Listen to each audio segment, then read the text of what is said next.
Hi, everybody. This is Lowell, and we're talking about how to establish a music school, how to start a music school. And we're dealing right now with the subject of leadership with your teachers.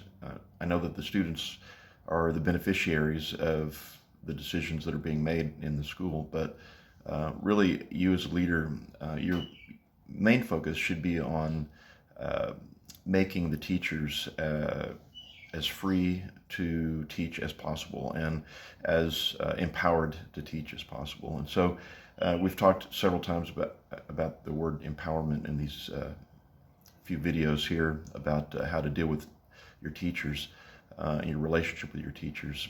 And I'm not saying that it's up to you because you're so all wonderful and all knowing and all great, as a teacher or as a leader. It's not because of that. But it's about your attitude to serve them.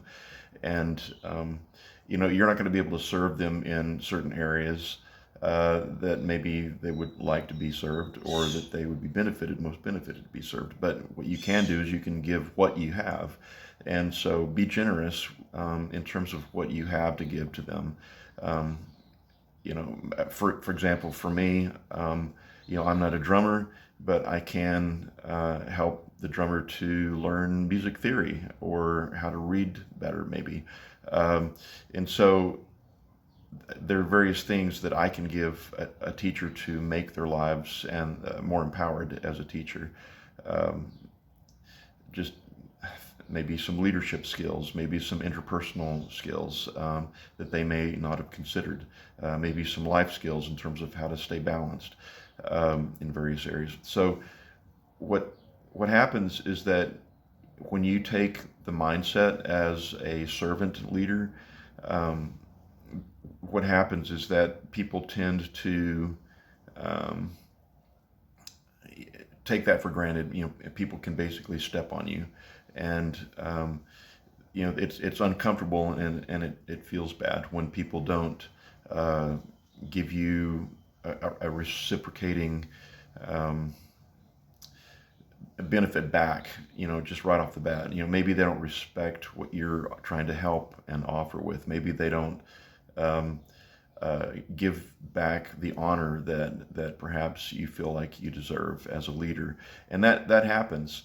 Um, every leader of every organization is going to experience when you give something and out of your heart you do the best you can, and people um, take advantage of you, or people hurt you in various ways, or they show some sort of disrespect, or they stab you in the back. I mean, it can go all the way, to the point where you've given to your employee, you've given to your teacher under you the best that you have, and you've seen them grow, and you've seen them become uh, empowered and successful, and then they see a better opportunity and they just walk out the door and you know and go work for your competition. That kind of thing happens, and so you know you as a leader have to determine the kind of person that you're going to be. Are you going to sow seed, or are you going to uh, you know are you going to continue to have a good attitude, or are you going to try to get even? Basically, there's two different kinds of attitudes in life. One is to continue to take the high road, continue to make the hard right decisions, um, or are you going to get down in the mud and start you know eye for an eye, tooth for a tooth, go fight, and defend. And I've found, just personally, that every time I try to fight my own battles, that it doesn't work out so well. But when I just keep my mouth shut and I just continue to sow seed and to continue to have a positive attitude towards others, even when they stab you in the back, that um, there's a universal law. And there's, I could go into a whole teaching on just this one subject that I'm saying right now, but you can say it however you want to say it, but there's a universal law that it comes back uh, to benefit you. You actually end up more uh, empowered, more blessed, more successful when you choose to basically cast all of that care um, into truth, into I say cast your care, over to the Lord, to cast your care onto God and let Him deal with it.